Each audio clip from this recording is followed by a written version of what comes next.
that living with people like you for 29 years has done for me. It has convinced me beyond any shadow of a doubt that all of us are God's kids. If one of us is God's kid, all of us are. And if one of us isn't, none of us are. Now this is whether we believe it or not, whether we like it or not.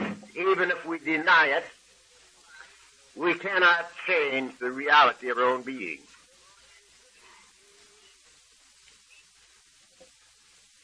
We're God's kids, all of them. And walking alone is not normal, is not natural. Most of us have walked alone for most of our lives. I walked alone for 43 years, wanting so badly to be a part of and always apart from. That is not normal. To be away from the Father's house is not normal. It's just as natural as breathing to come home to the living God that made us. That's the normal state. Being away from home is not normal. So, our problem is conscious separation, and our answer is conscious unity. Now, I'm accused at sometimes of being a water walker.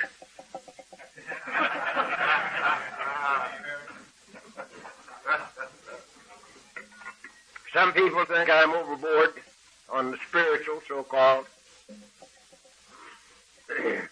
I am not. I just happen to know that there isn't anything else but spiritual.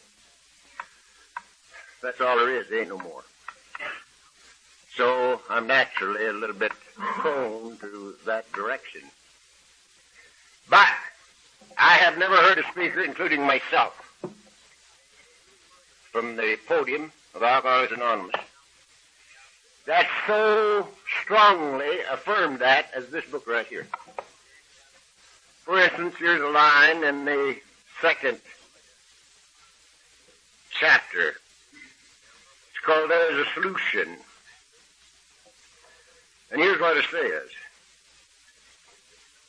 Each individual in the personal stories, that's stories about the book, each individual in the personal stories describes in his own language and from his own point of view the way he established his relationship with God.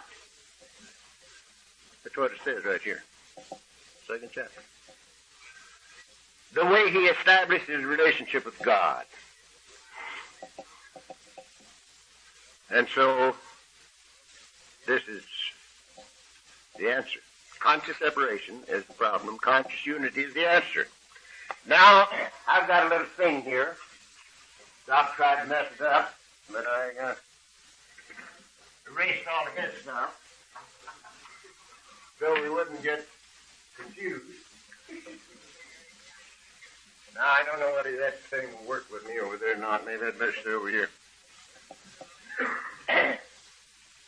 This is something that will sort of show what I was talking about last night. That circle there, in my thinking, would be all there is. There ain't no more. That's it.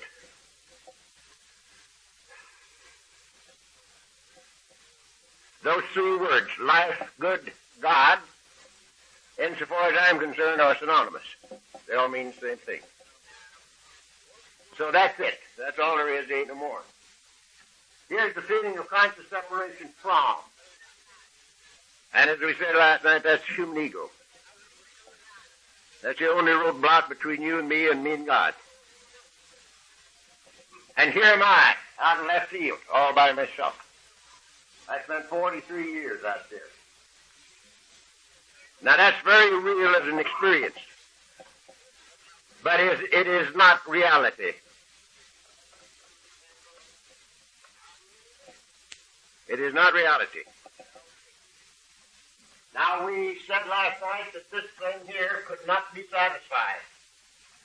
So in surrender, that goes to the boards temporarily. Unfortunately, but I believe fortunately, it don't remain gone. We'll have to surrender forever. As far as I'm concerned, there'll never be a time when we won't have to continuously surrender. But when this is not there, this happens.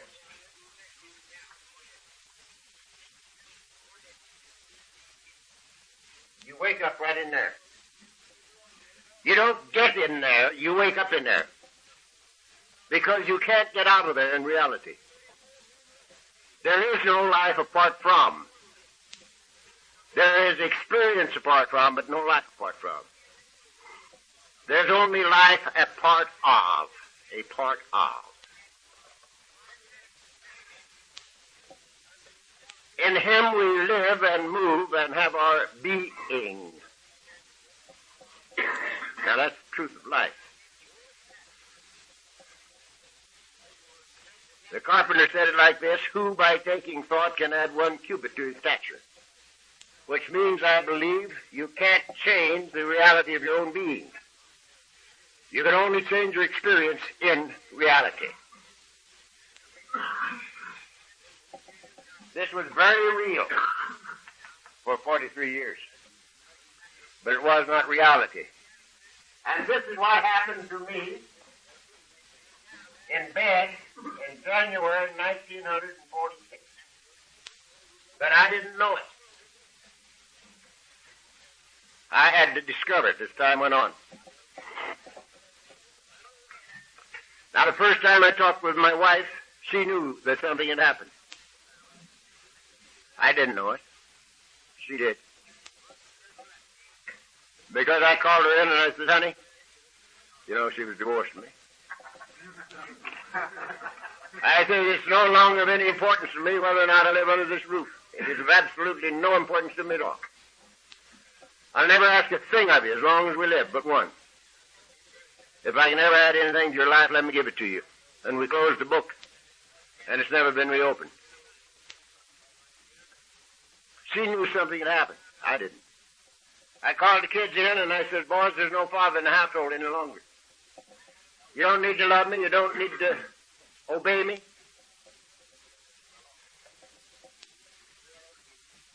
I never ask a thing of you as long as you live but one. If I ever have anything, be it money, counsel, or blood, that'll add to your life, let me give it to you. And we closed the book.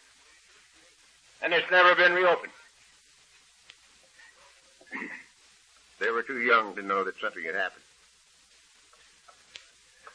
I went to the office before I ever got into an AA meeting. Because the man had done something very nice for me on the Friday before Christmas, 1945. He called me in and told me, instead of shooting me, he said, you've had a lot of trouble this year. Didn't mention booze. But he knew that I knew what he meant when he said trouble. And he says, being a non-alcoholic, he says, I think I know what's the matter with you. You're under too much pressure. And I'm going to take a little pressure off of you. So instead of shooting me, as he had every right to do, he gave me $3,000 for a Christmas present. The Friday before Christmas, 1945. If any of you have ever drunk any booze, you know that there's one thing that's worse for an alkie than bad fortune, and that's good fortune.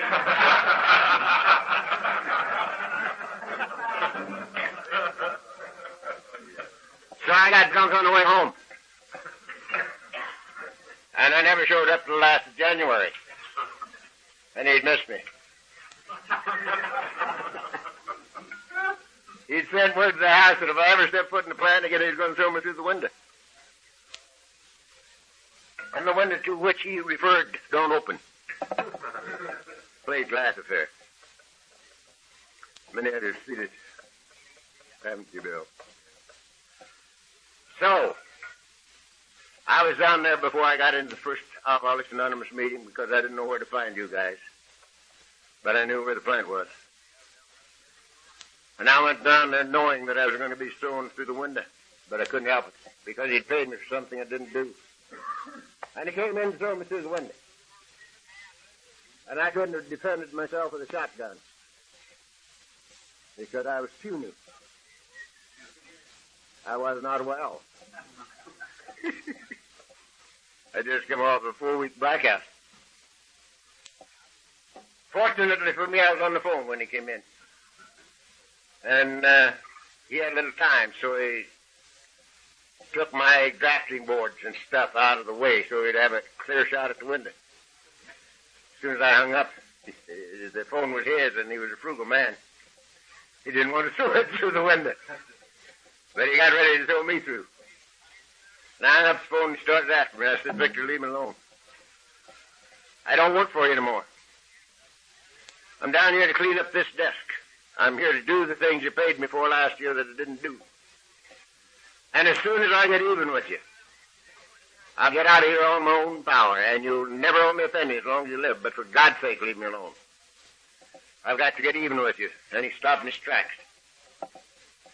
And he says, what the hell's happened to you, Charlie? And I says, don't know. But he did. And he didn't throw me through the window. So, all of those people, and many of my clients, knew that something had happened to me a long time before I discovered it. I'd be sitting with a man at lunch, talking business with him. And he'd say, right in the middle of the sentence, he'd say, what the hell's happened to you, Charlie? I've known you for 25 years. And I don't know you. And I said, I don't know. And I didn't. But this is what happened.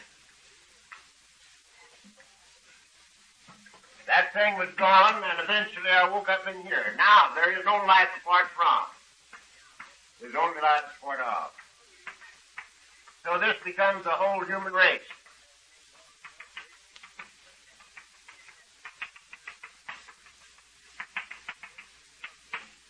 That's me and that's you.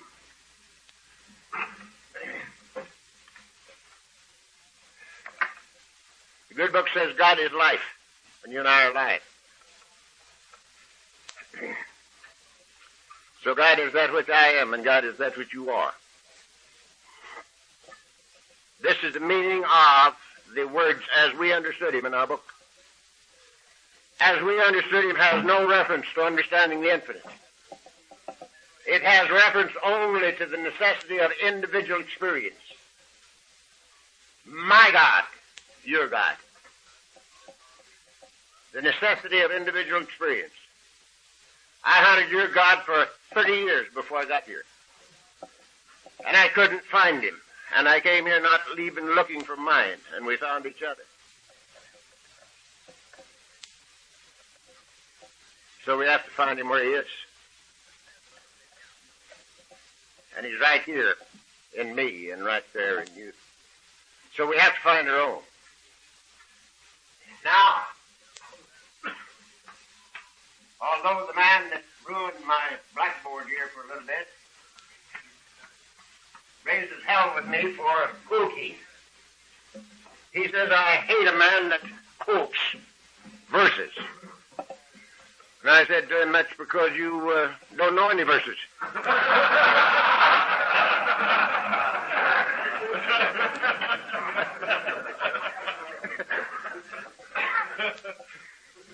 And then I explained myself.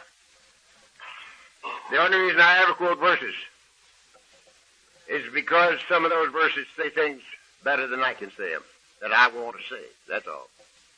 Because everything I say from here is my own experience. Everything that I share with you from this podium has happened to me in my lifetime. The bad and the good has happened to me in my lifetime. But there's some verses that I like. For instance, to explain this. Paul said this. He says, just as you have a body, and it's made up of many members, and all the members are different, and all the members have a different function, and yet they all go together to make up the one body. So are we all in Christ. That's what this is. It takes every member of the human race to make up the Christ. Christ is the second of the Trinity. God the Father, God the Son. And it takes us all to make up the Christ. Every one of us. We're all God's kids. So it takes us all to make up the one son. And that's what this is. Now, the conscious awareness of this is the difference between hell and heaven.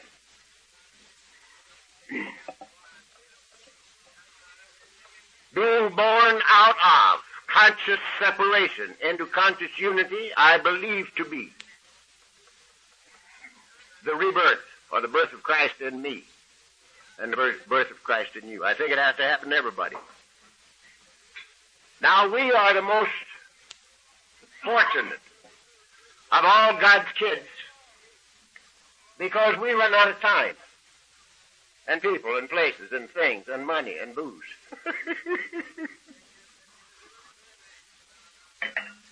And there's no place else to go. So we come to Alcoholics Anonymous for sobriety. And we do the things that people like you, drunks who are not drunk, tell us that they have done. And they're sober. And they say, if you want what we got, do these things. And we want. And we do them for sobriety. And a lot of things happen to us. We get sober. But all the related disorders disappear also. I have a fetish on this because we have so many experts now in related disorders, it's a little difficult to get anybody to talk to a drunk. I got to share this with you because I can't keep it. I shouldn't ever tell anybody because I had no business doing it. I drawed on a person in the hospital where they have an alcoholic rehabilitation thing or a fixing up deal. And this guy wasn't in that. He's an alkie. But he was in there for other physical troubles. And I visited with him a while and was going out, and I went through the alcoholic deal. And they said, why don't you go and visit the therapy section? We're having a therapeutic deal going on in here. Why don't you go visit it? They knew, they recognized me. And I said, don't care if I do. So they took me in. And here was the therapist, one of us, who was, close the door. Good morning, gentlemen. Where's a couple of seats? Here you are.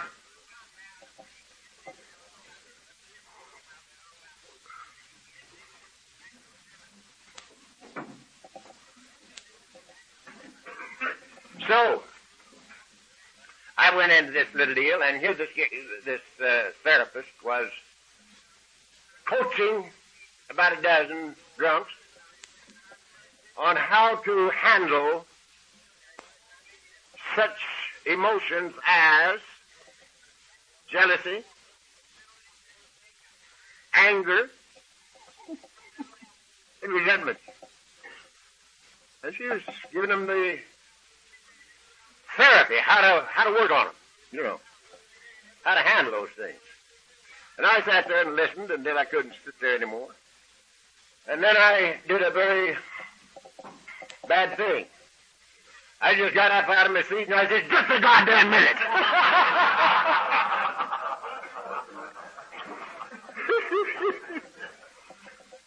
I said, what makes you think that you can handle emotions like jealousy and anger and resentment? I said, if we could handle those things, we'd have handled them 20 years ago. There's no way that you can handle a thing like that. You got to get rid of it. You got to get rid of it. They're children of the ego. They are obsessions of the mind. And the only way to get rid of them is to get rid of the human ego in surrender. And then I remembered that I wasn't supposed to be there, and I walked out before I got thrown out. They haven't asked me back yet. So this being born out of conscious separation into conscious union, I believe to be the thing that happens that they told us had to happen to everybody. Said you must be born again. And we're so fortunate because we have to have an answer in order to survive. And it's quite a wonderful thing. Now,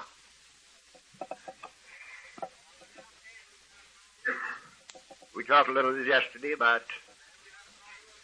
writing down our inventory and sharing it and then giving it away. Giving it away. We're entirely ready to have God remove all these defects of character, humbly ask Him to remove our shortcomings. And that I believe to be the only way that we can get rid of them. The only way we can get rid of them. Now, I'm very simple. How do I know if I've given them away? If I haven't got them? Now, that beats you, doesn't it? If I've got them, I didn't give them away. So I got to keep working on that particular act until it's done. Because when I give them away, I haven't got them. Now, they stay away for a while, and then they come back, because ego comes back. And that's the reason for continuous surrender. Now, this program at Alcoholics Anonymous gives us a new motivation and a new action pattern in the entire business of living. Father Ed Dowling said it this way to me many years ago, 20, I suspect it was. I had talked in St. Louis banquet, yearly affair, and Father Ed was there. That was his base. Father Ed, as you know, those of you who have read Alcoholics Anonymous Comes of Age, was a Jesuit priest, but he was not an alcoholic. He was sort of in our program, or with us, from... I'm a big chipper, son. Keep it filled.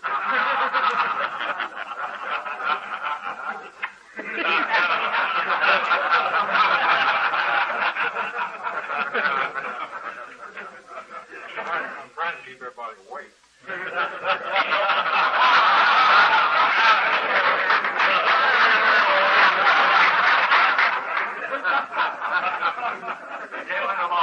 He slept through last night's affair, so he's trying to keep awake himself.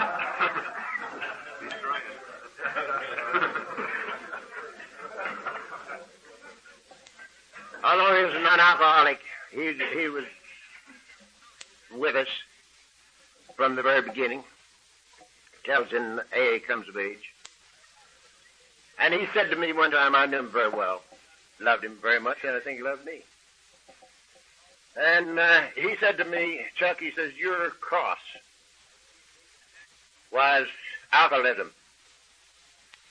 He says, my cross was lack of faith. He says, I went through all of my studies and was ordained, and I didn't believe a damn thing. Now, that's a rough spot for a jivvy. I think 18 years he'd gone to school. And he went all through his studies and was ordained and didn't believe anything. And he says, I came to believe by watching what happens to you people in Alcoholics Anonymous. Now, that's a tremendous statement. I came to believe by watching the miracles in AA happen. And after this talk in St. Louis, we were going to get some coffee. Mrs. C was with me, and she says, Chuck, maybe Father Ed would like to go with us for coffee. And I said, maybe he would, honey. I said, you ask him. I didn't want to get turned down. I'm a sensitive alcoholic. So she asked him, and he went. And we sat down in the booth, and he started plying me with questions, and he never quit. And I would say every 15 minutes, Father, you talk. I've been talking all night. You talk. I love to hear you talk. And he'd ask another question. And the last question he asked was, Chuck, tell me about the family. What's happened in the family? And I said, no, Father. I won't tell you. Mrs. C's here. Let her tell you. And so she told him what had happened in their family. And he sat there with his little old mouth pursed up, looking out the windows for seemingly forever. It was a great habit he had. His mouth just looked like a little old rosebud, and he'd look off into space. He finally turned to me and he says, you know something, Chuck? And I says, what, Father? He says, sometimes I have to believe that heaven is just a new pair of glasses. I think that's one of the most profound statements I ever heard out of the mouth of anybody. Sometimes I have to believe that heaven is just a new pair of glasses. And that's exactly what this program has been for me. And I said to my wife, honey, where's the difference? This program is a new motivation and a new action pattern. Now, everything that I was taught as a child, in home, in school, and in church, has had to be reversed since I became older. Everything. There isn't anything that it taught me that is left, except the multiplication tables. That's all. Everything else has had to change. We talked yesterday about the feeling that we had to get out there in the salt mine and outthink, outperform, and outmaneuver in order to eke out a miserable living out of an unfriendly universe. We're going to talk about that in business, so we'll skip that for a minute. I was taught, because my family, one side of the family was Methodist Church South, and the other side was Hard Shell Baptist, than which there is nothing whicher.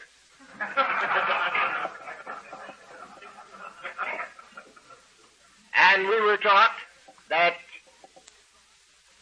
everything that happened to you had to happen between the cradle and the grave.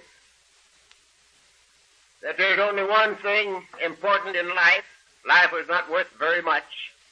This veil of tears, they called it. But the only thing that this life was good for was to prepare for death.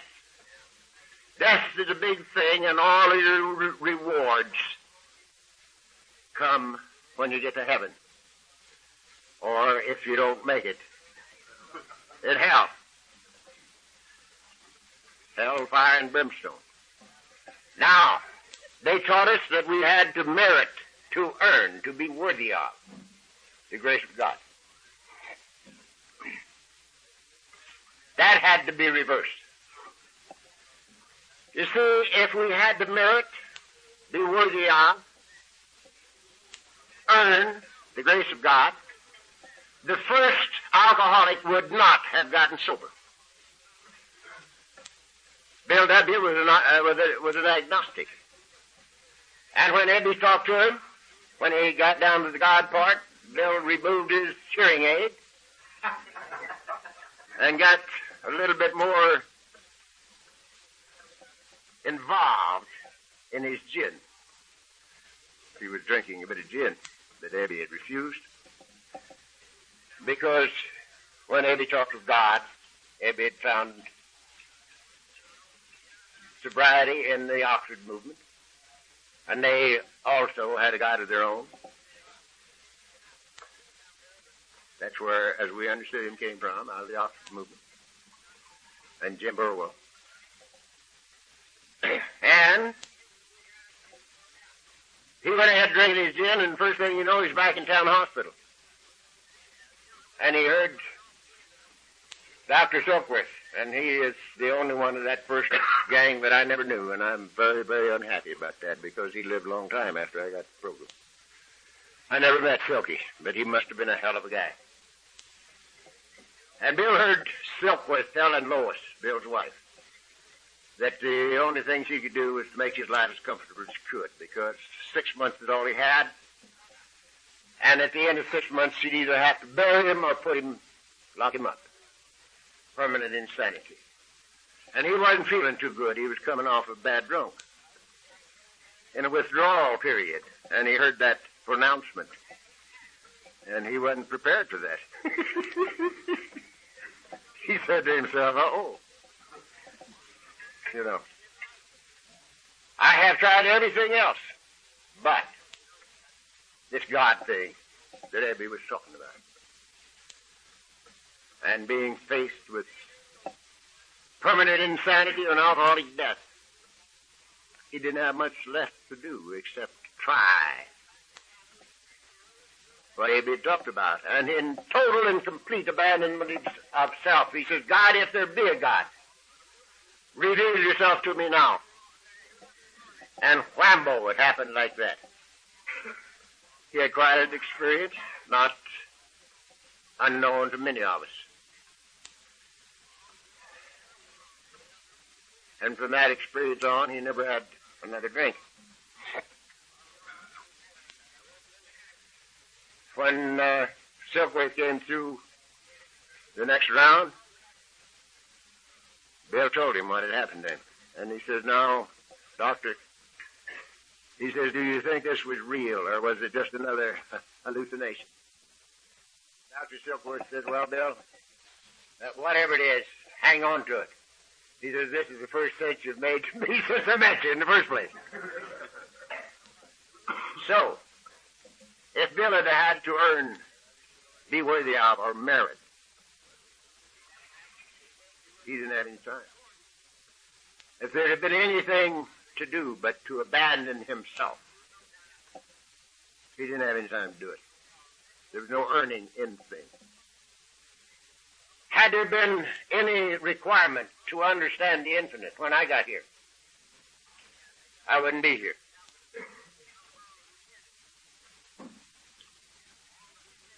I had used every resource I had, and I had lost. And I said to myself, if I ever live to get out of this bed, I'll find AA. And from that second until now, I haven't had to have a drink or a pill. Just to become willing to come here was the key in my case.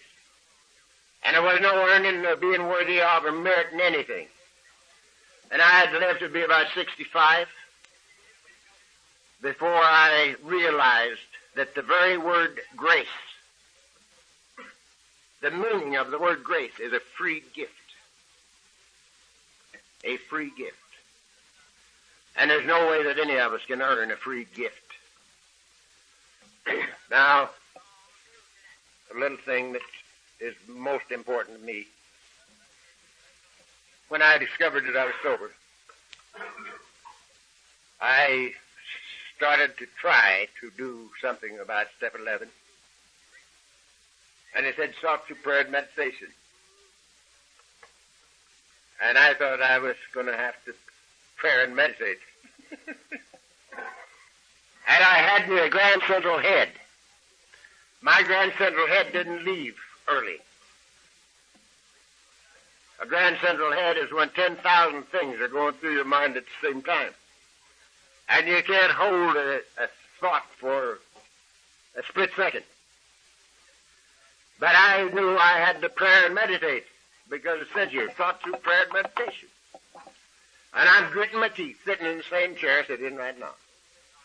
Try and meditate. It was a mess. But 2 verses popped through my head. Pardon me, doctor.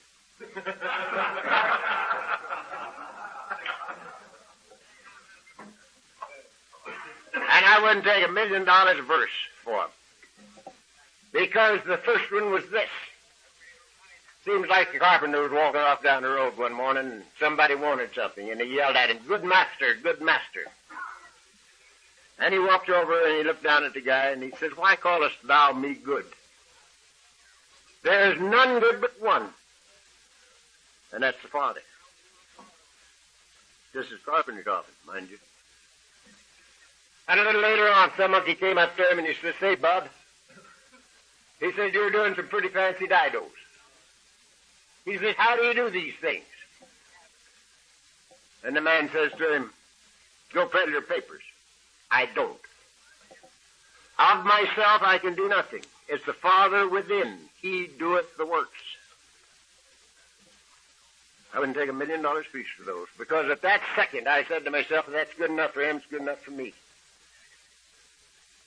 And it made it unnecessary for me to try to be good, or to try to be so damned accomplished.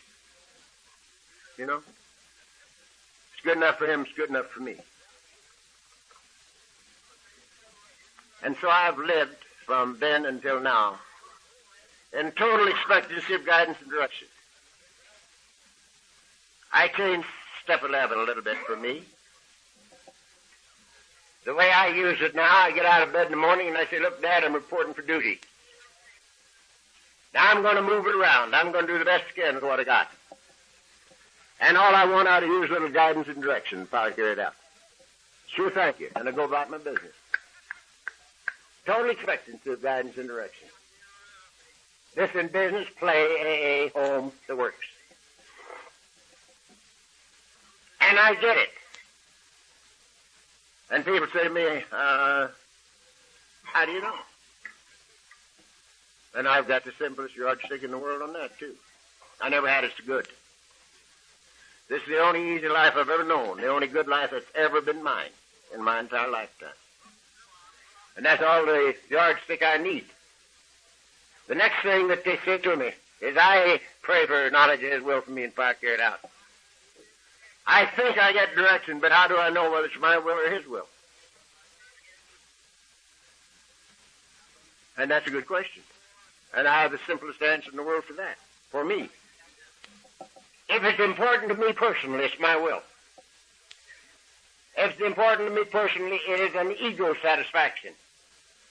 If I am praying aright, it is not for something for me.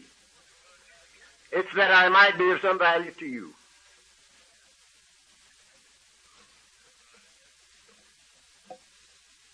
Now, you might think, well, you call this a retreat. Why aren't you opening and closing these meetings with a prayer? Because every one of these meetings is a prayer as far as I'm concerned.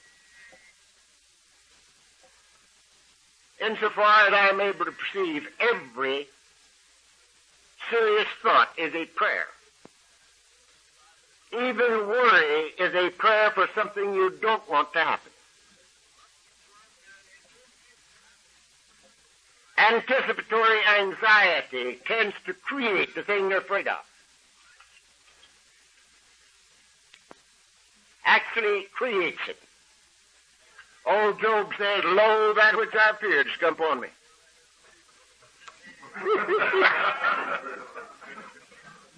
Anticipatory anxiety creates the thing we're afraid of. Now, before we go any further, I've got to tell you that I do not believe in a capricious God. I do not believe in a God of judgments, punishments, and rewards. I don't believe it. Now, many of you do. I do not. And I'm going to tell you why I don't. Number one, if there was anything other than God, God could not be infinite. If there were otherness, God would not be infinite. He would be finite. The good book says in the beginning, God. God plus nothing leaves nothing but God. In the beginning, God. So, insofar as I'm concerned, there is no otherness. God's all there is. There ain't no more. Very likely,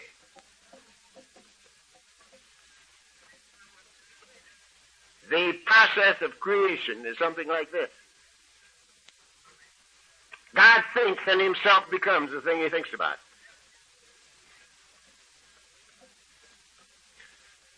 You remember the little boy said to the teacher, where'd God stand when he created the earth? It's a hell of a good question, isn't it? Where'd he stand when he created the earth? He couldn't have stood on a bowl of mud out of the Mississippi River. He hadn't made the Mississippi River yet. So, he didn't have to stand. God thinks in himself becomes the thing he thinks about. The universe to me, the entire universe, with all its galaxies. You know, Plotinus, 1,800 years ago, thought there were, I think, about 1,120,000 stars in the universe. He counted them with his little telescope. Galileo, a little while later, he thought there were 5,000 stars. Presently, they say there is an infinite number of galaxies. An infinite number of galaxies. So, it's expanded a bit. Now, when I look at these things, I see God. The body of God is creation, just as you have a body. And people see it and say, there's no Keith. That is no Keith at all. That's where Keith lives.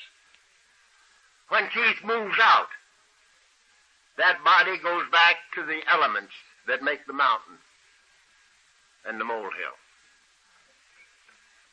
Same thing. So your body is just as real as it's supposed to be. Creation is just as real as it's supposed to be. In a state of constant flux. This is the reason that Einstein said energy and mass are equal, identical, and interchangeable. This is the reason that Carpenter said, that which is made is not made of that which doth appear.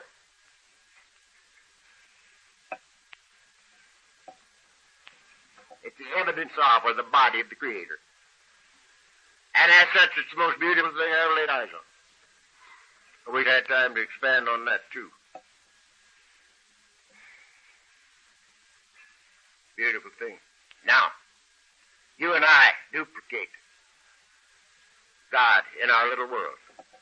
We think and ourselves become the thing we think about. For instance, something you and I know a little bit about is drinking whiskey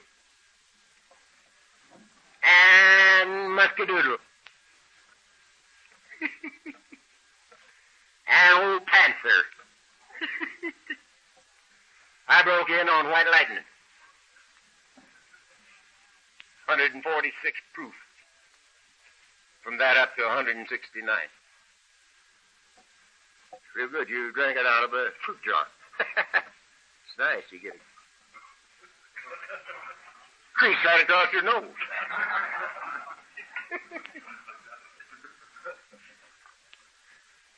Take a big slug of that. Gee, that's good. But it got the job done. So, we think in ourselves become the things we think about. After a while, every alky looks like every other alky. Every one of us look just alike. We get a cauliflower, purple one, on the end of her nose. All of our wiring is exposed. And we get a little bean belly sticking out, you know. Every one of us look just alike. You see, there's the drunk. There's an alky, you know. Every gourmet looks just alike. They get fat, roly-poly. Get very nice disposition because they can't whip nobody.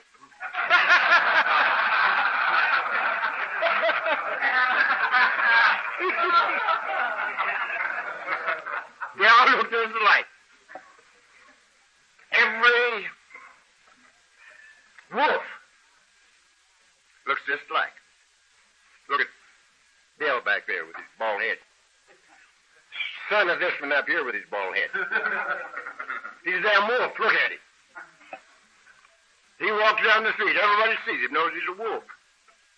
Hi, Bill. I love you, too. So we think and ourselves become the thing we think about. For instance, I got a guy sitting in front of me here that knows a little about the market business. I do the plans for every market that I put in. I do the plans for all of my clients with my own hands. Lay them out. Put the departments where they should be. Allotted the space to them. Put the back rooms where they should be. And allotted the space according to the operation. Whether the man had his own warehouse or twice a week deliveries from someplace else. Put all the plumbing and wiring fixtures, or spotted all the plumbing and wiring that took to operate the thing. Then we gave it to the architect, and they built a building around it. And I built the fixtures that went in it. And the operator put some canned goods and some meat in there, and I had a store. But that store came out of my head before it was ever on paper, you see. We think and ourselves become the thing we think about. That's the way it is with our lives. We duplicate the Creator in our little world. And that's the reason that it behooves us to know what this thinking apparatus is. Now, I told you I didn't believe in a God of judgment. Because I don't believe that an infinite can think comparatively. I don't think God knows the difference between a molehill and a mountain in size. Because God is both the molehill and the mountain. He don't have to think comparatively. He's both of them. So you don't have to think comparatively. To compare, there has to be otherness. You hear me? Okay.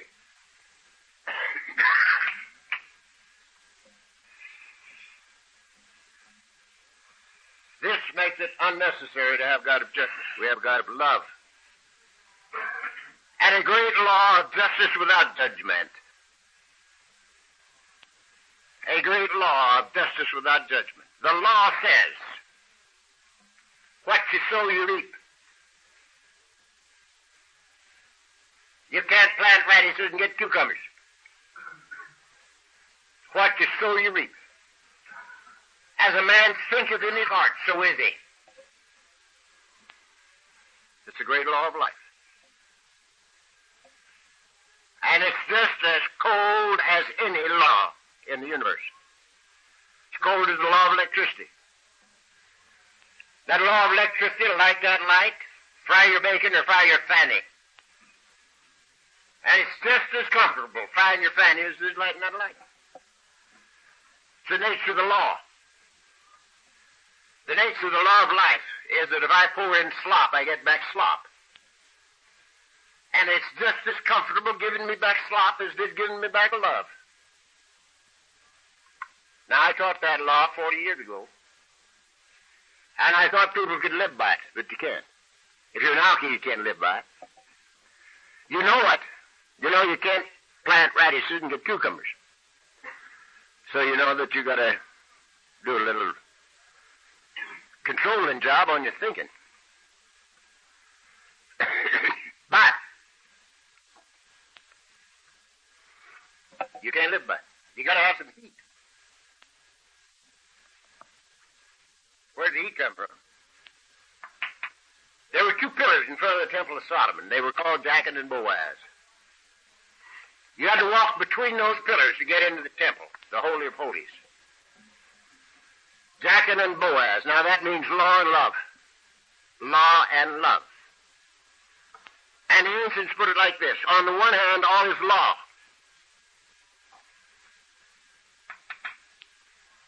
The way it works, law. What is sow, you reap.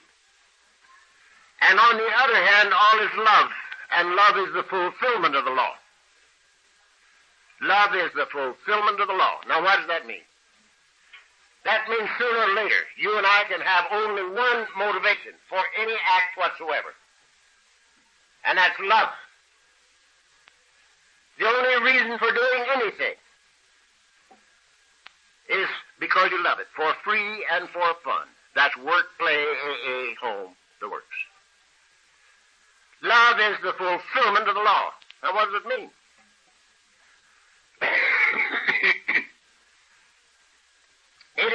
axiomatic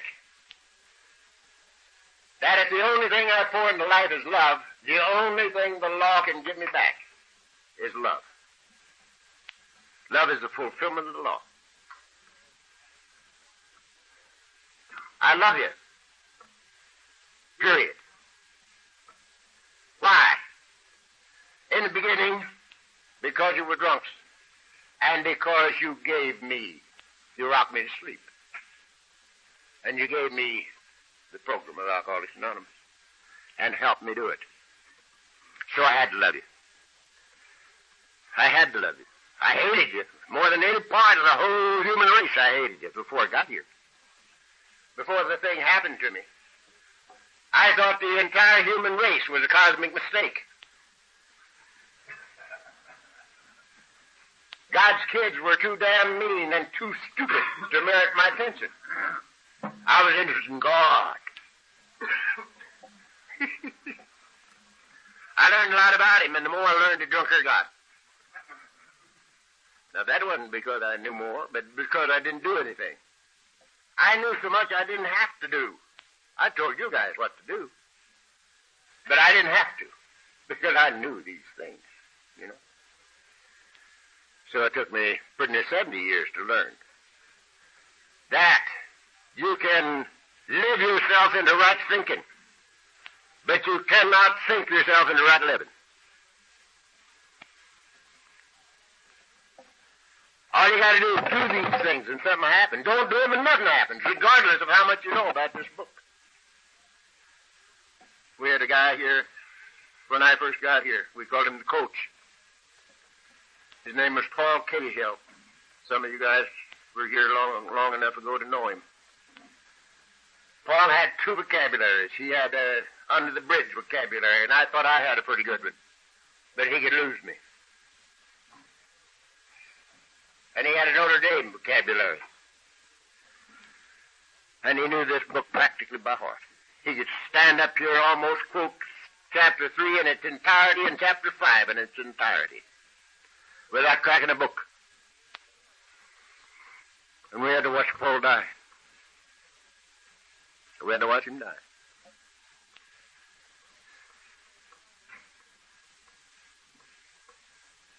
He came to me just about, he came to our meeting, Beverly Hills, just a short time before he left us. And he fell on my neck and cried like a baby. And he says, Chuck, look at you and look at me. And he says, just think, I was going to throw you out of my own house when you came to see me. And he had to die.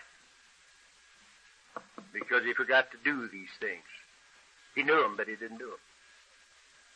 So we can live ourselves into right thinking, but we can't think ourselves into right living. Now, I love you. It's none of my business what you think of me. It is none of my business. It's my business what I think of you. And I love you. Now, if you happen to love me back, it's a plus. So you can add to my life, but you can't take away. Did you hear me? Now, this is one of the greatest things that you ever heard tell of. You can add to my life, but you can't take away. And everybody that lives can add to my life, but you can't take away. Because I'm not trading with you. I love you, period. First, because you're drunk. Second, because I know who you are, whether you do or not. You're God's children, every one of you. And for that reason, I love you, if for no other. You see. Now I want to throw this in. What time do we start? Have I got half an hour? Good. I want to throw this in.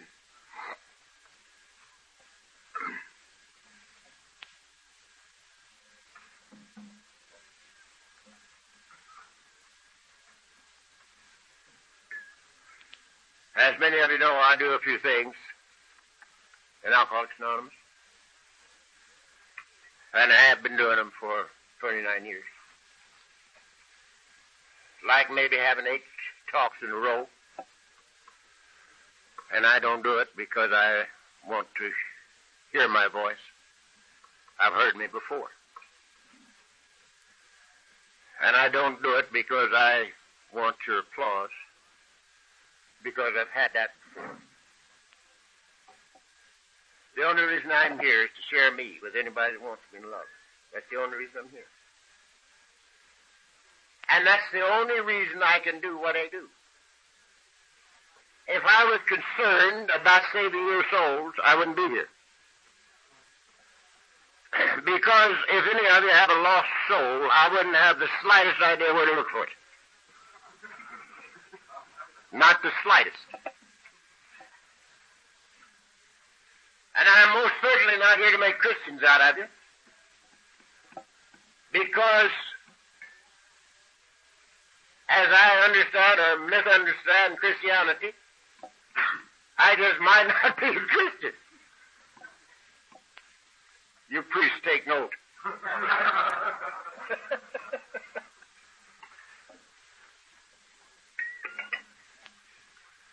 So,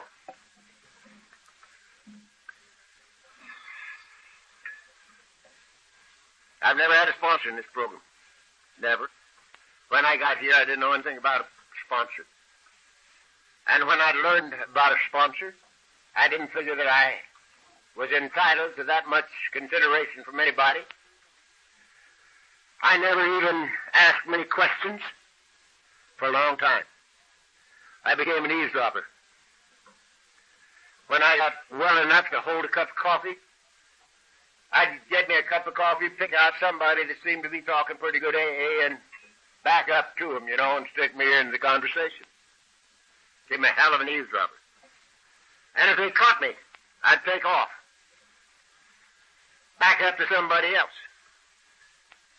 And if they caught me and included me in, I couldn't take it. I couldn't believe it. I'd go out under the pepper trees and cry like a damn baby. And a little later on, when I might have been able to accept a sponsor, I had a few hundred of them. Everybody that I see in Alcoholics Anonymous is my sponsor. Those who are in the program and those who are not in it. Every one of them is my sponsor. I feel that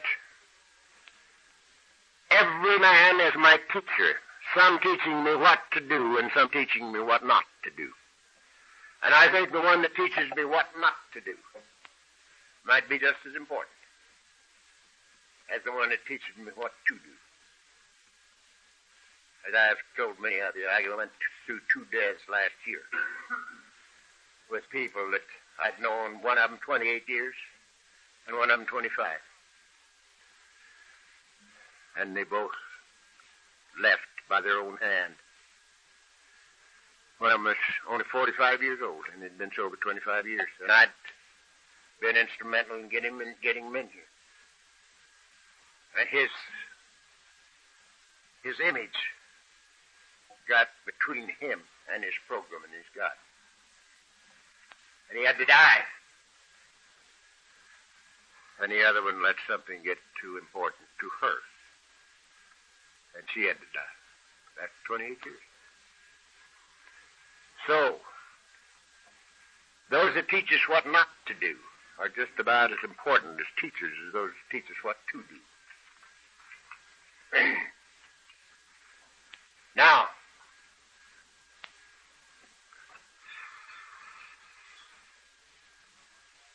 why does this law and love do away with the necessity for a God of judgment? It's quite possible, gentlemen, that the only bondage there is in this life is absolute freedom under law. Absolute freedom under law. For instance, there is no law of God or man that says I can't drink whiskey. You can't find a law that says I can't drink whiskey. And by the grace of God, through the miracle of AA, I have enough money in my pocket right now, if you won't tell anybody, to get us all drunk and keep us drunk for a little while without even going to the bank. I can do that. Why don't I drink whiskey? The priest says you ought not. And I said, I don't know what you're talking about, son. I don't know what that means, you ought not. Who says I ought not? But I know what this means. I can't afford it. I cannot afford it. When I drink whiskey, it robs me of everything that I like about me and you and life. So I cannot afford it, so I don't drink it. There's no law of God in man that says I can't hate you. I can hate the bejesus out of every one of you if I want to. No law says I can't. Why don't I? And again, the priest says you ought not. And again, I said, I don't know what you're talking about. But I know this, I can't afford it. Because whatever I pour in, I get back. And I've gotten back enough of that slop. I don't want any more of it, so don't do it. There's no law of God or man that says I can't judge you. I'm perfectly free to judge the hell out of you if I want to. And I'm very capable in those lines. For many years, I inventoried everybody that I ever knew and lots of people that were just walking by.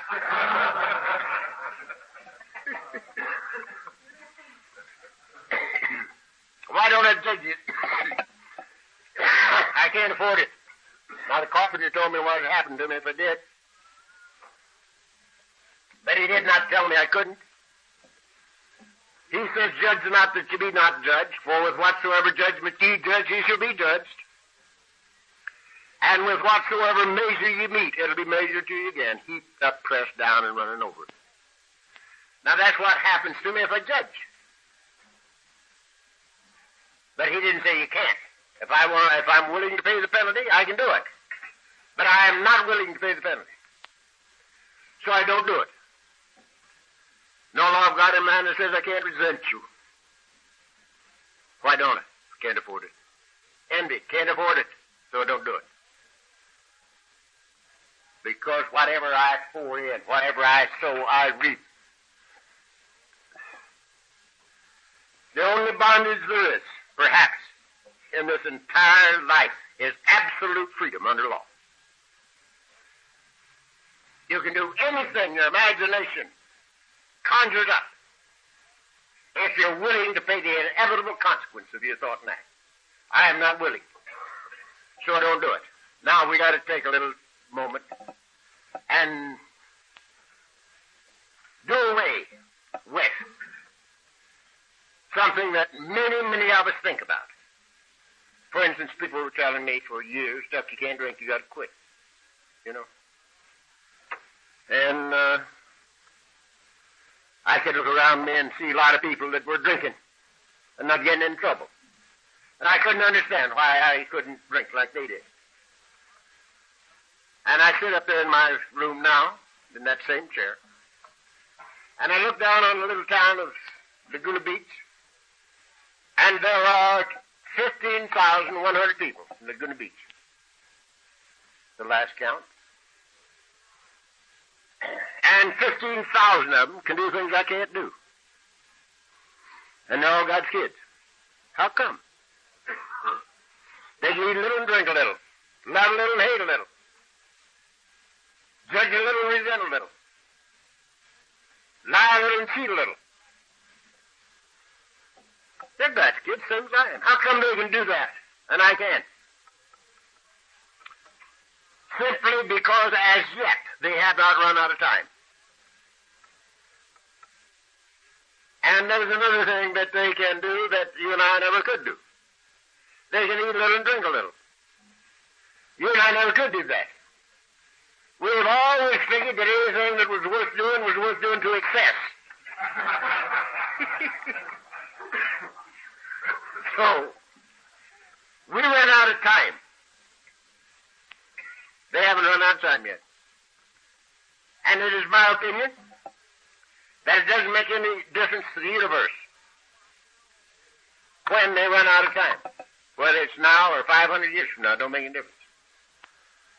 Sooner or later, every one of us has to come back home to the living God made us. Because we're all God's kids.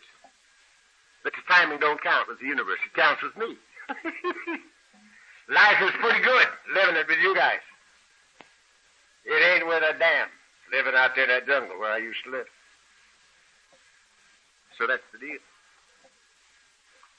So our motivation is to add to go about our Father's business, doing things for His kids that they need to have done because we want to.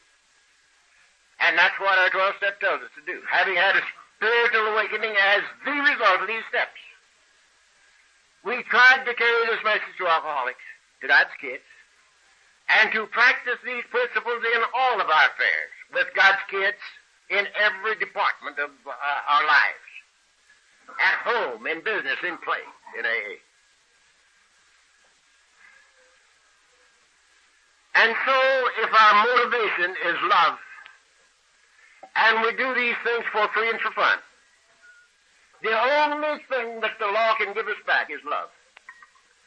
This is the motivation, this is the way it works. And it totally does away with the necessity of a God of judgment. It's built in. It's built in. Right there it is. What you sow, you reap. And a man thinketh in his heart, so is he. Now, I can go right down the middle of the road with a God of law and order, a God of love, a law of justice without judgment. I can go right down the middle of the road with that. But I can't go a foot with the God that they told me about when I was a kid. You see? They told me that God would take my kids away from me in death to punish me for my sins. I said when I was that high, if there's a God like that, I'm going to get me a pitchfork and join with the devil. If I ever catch him, I'm going to stick that pitchfork through him. Because I could not accept a God of that kind. And I don't now. My insides wouldn't have it. And they still don't. But a God of love and a great law of justice without judgment, I can go with. It's a fantastic thing.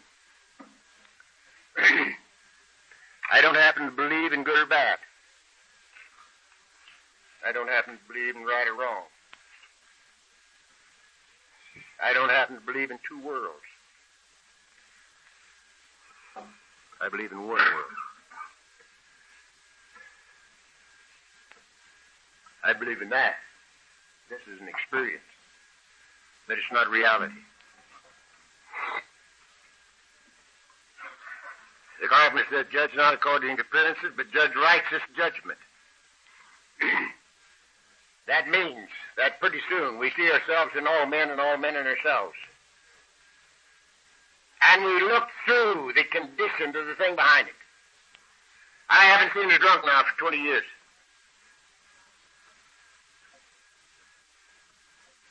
It's been 20 years since I've seen a drunk. And when I was in business, my plant was at 40th and Alameda. And every time I went downtown, if time permitted, I went to the head of 5th Street and drove west. It drew me like a magnet. And nearly every time I ever went into 5th Street, the Black Maria was just in front of me or just behind me. And I knew that Black Maria inside and out. I've ridden in her in chains. And all the boys on the street knew her, too. And they knew the rag pickers were sitting right there, going to pick them up. And here's the little wino, with his bottle in a brown paper bag, so nobody knows what he's got. There's nothing that looks so much like a bottle of wine in a brown paper bag as a bottle of wine in a brown paper bag.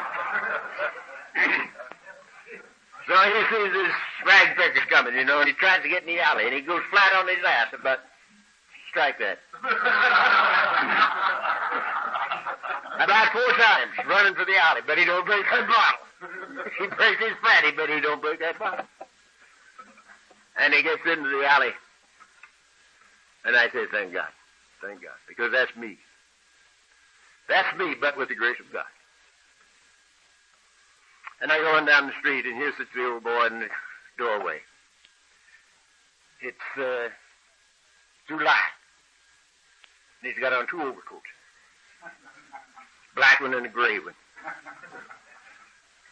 And there he sits in the doorway, and his bottle's right out in the open, and it's half full. Red eye. And he's sitting there laughing and talking with his friends and having a hell of a time. His friends aren't there. And I can't hardly drive by him. I want to leave that car of mine right in the middle of Fifth Street and go over and pick him up and set him on my lap. Because that's me, but to the grace of God. You see, I used to wear my overcoat in July. I used to meet the people, talk to them. They talked to me, and we had a hell of a time. They weren't around. One of the things that made the biggest impression on my family, I think, of all the things I did, drunk. There's many times we'd all be in the same living room, and I'd have company, and they wouldn't have any. They couldn't understand it.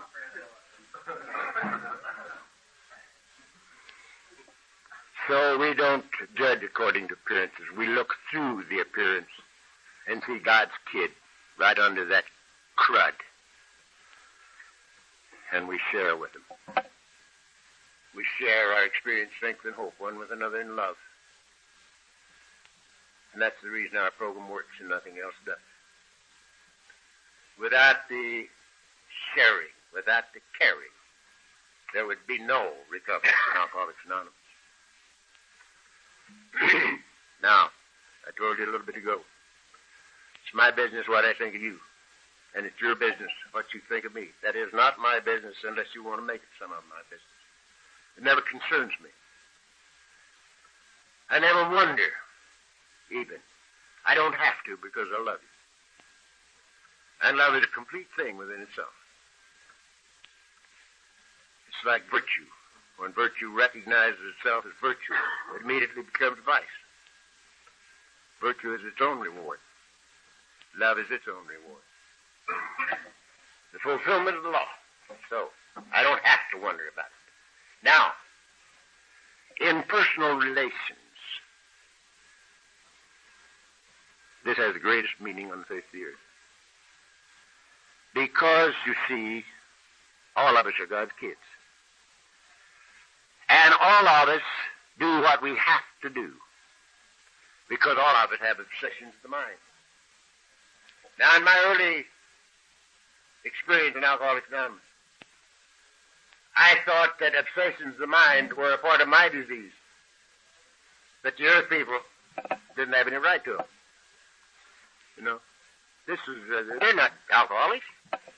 Alcoholism is a disease of a twofold nature, a knowledge of the body coupled with an obsession of the mind. They ain't got no knowledge of the body, so they can't have the obsession of the mind.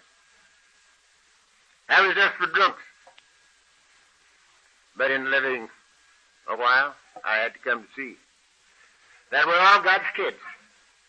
And every one of us are doing the best we can according to our life. That is, according to our understanding. People don't do what they do because they want to, but because they have to. Just as I drank and you drank against my own will. We have to come to see that obsessions of the mind, whoever has them, are greater than the willpower. When the will and the imagination and or the emotions are in conflict, the emotions and the imagination always win. We drank against their own will. And so, people don't do what they do because they want to, but because they have to. The man never lived that disliked me enough to have to tear me down. The only reason that anybody tries to tear me down is to build himself up. And when we come to see this, people can't hurt us. There's no way that they can hurt us. When we know better, we do better. Now, this fools a lot of people. Because they think, because they know these things intellectually. They know them. They don't. I knew everything I know now that is of consequence in my life 40 years ago. Except one thing. the disease of alcoholism. I didn't know anything about that. I believed everything I believe now that is consequential to my way of life 40 years ago. I was born believing in God. I never got drunk enough not to believe in God. A belief in God's good, but it's not good enough. If you are a drunk, living in God is the only answer there is. The conscious awareness of the living presence of the Almighty. The only answer there is. In Him I live and move and have my being. So, when we know better, we do better. Now, I knew it from here up 40 years ago. I knew it from here up and down now. And I don't sow what I am unwilling to reap too often. I do it. I do it. Many people think that I don't make any mistakes.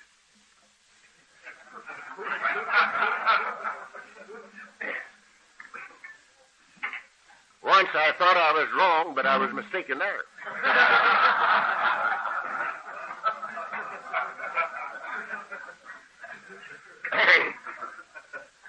But I have a little trick that I wouldn't trade again for $1 million. I share everything in life with my God. Everything, the good, the bad, and the indifferent. I share it and dump it. For instance, when I do a lousy stunt, which I do once in a while, too often, I take it into my closet with me and I say, look, Dad, look what I did yesterday. Isn't this a lousy thing for a guy like me to do? I knew better when I did it. But I had to make an impression. She was awful pretty.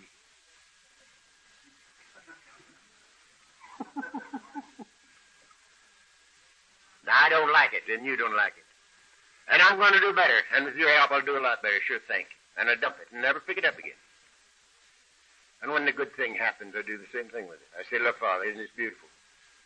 It couldn't happen to a bum like me, but it did. And I know where it came from. Sure, thank you. And I dump that. I think it's just as tough on us to try to carry the so-called good as the so-called bad.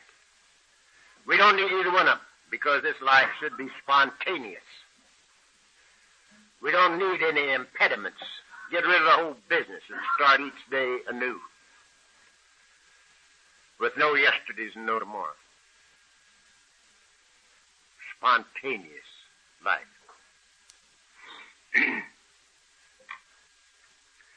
Now, the golden key to this thing called life, old Harold back there has been waiting on it for 20-some, how many? 24? 20 years he's been waiting for this. He's just followed me around. You know, Doc Rendon followed me around for 5 years, waiting for me to drop the golden key. They knew that sometime, by mistake, I'd spill it, and they'd be there to get it.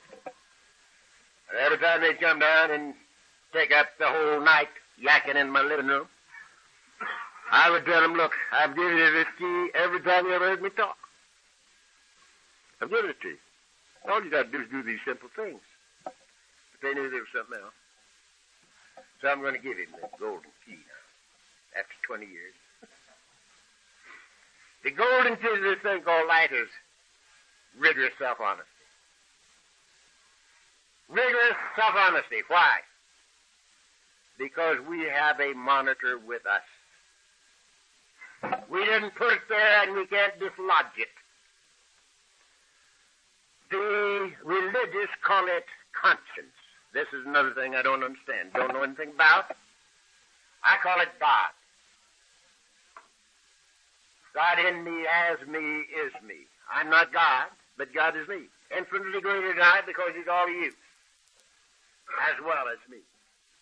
But not different from, other than, or apart from, but a part of. because now I'm consciously aware of the living presence of the Almighty. So, the golden key to this thing called life is risen